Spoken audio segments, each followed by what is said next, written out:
हिंदू जागृति मंच ओडिशा और बाबा विश्वेश्वर मंदिर परिचालना कमिटी द्वारा वृक्षरोपण कार्यक्रम। हिंदू जागृति मंच ओडिशा और बाबा विश्वेश्वर मंदिर परिचालना कमिटी द्वारा कादगड़े अखंड भारत पूजन उत्सव और सामूहिक वृक्षरोपण कार्यक्रम पालन हो जाइछि। अतिथि मानक द्वारा भारत माता को पुष्पमाल्य अर्पण और दीप प्रज्वलन पूर्वक कार्यक्रम उद्घाटित होइथिला। मुख्य अतिथि माननीय सांसद अनंत नायक अखंड भारत वर्तमान परिप्रेक्षी वृक्षरोपण एक महत् कार्य कहवा सहित माँ पाई गछटिए लगाइबा आम पाई ईश्वरंक वरदान बोली प्रकाश करथिले। मुख्य वक्ता बाबा कवीन्द्र दर्शन विद्यार्थी भारतर गौरवमय इतिहास को मन पकाई परिवार ही एकतार मंत्र बांधी होई रहिले अखंड भारत स्वप्न साकार करिपारिबा कहिथिले। निरंजन बारे कादगड़ ग्रामर ऐतिहासिक तथ्य प्रकाश करने सहित स्वप्नेश्वर साहू मंदिर इतिहास प्रदान करते।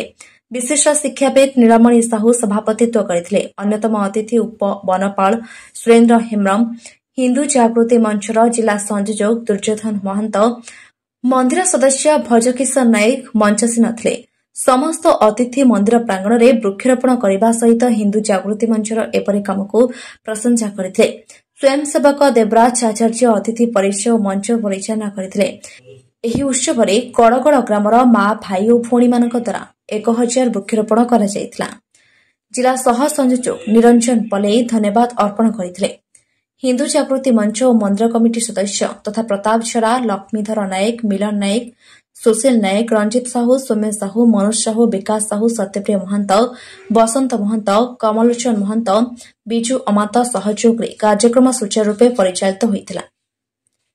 केन्दुझर मगन कुमार मलिक रिपोर्ट, चक्रव्यूह न्यूज। नहीं आज जो दिनटा ही बहुत महत्वपूर्ण दिनटा कहीं आज आजिका दिन में भारत विभाजित होता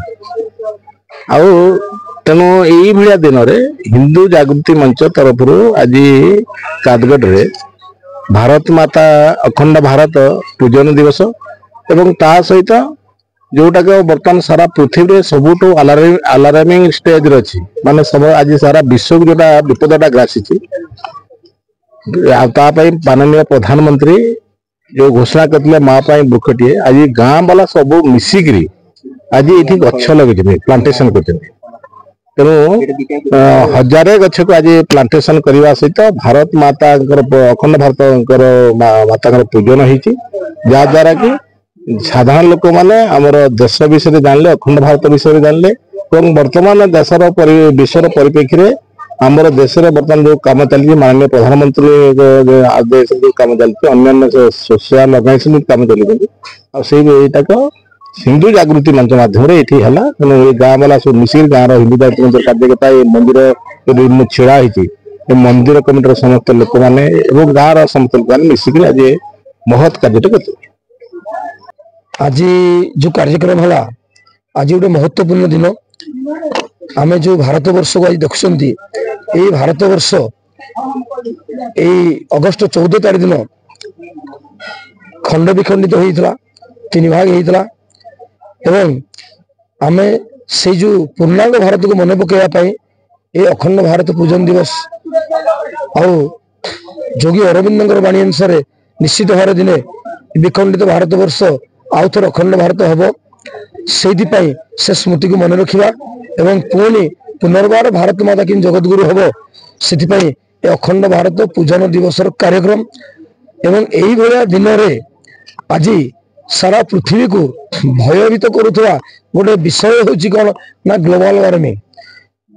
यही पृथ्वीर तापमात्रा बढ़ी चलती तेणु तापाई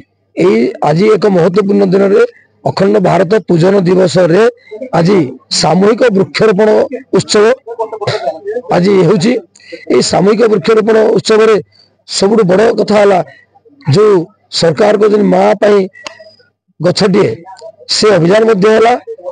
अति कम रे शताधिक माँ भौणी मैंने आज वृक्षरोपण कर संपूर्ण ग्रामवासी जो कादगड़ एवं जो अच्छी हाथीकुचा नुआगाँ पंचायत भाई भौणी मैंने समस्त आज वृक्षरोपण कर मंदिर परिचालना कमिटी एवं हिंदू जागृति मंत्र जो संगठन अच्छी समस्त 1000 ऊर्ध वृक्षरोपण आज होती सहित निज निज बाड़ी बगीचार निज जगार किसी वृक्ष लगेवा ग्रामवासी मान वृक्ष प्रदान कराई।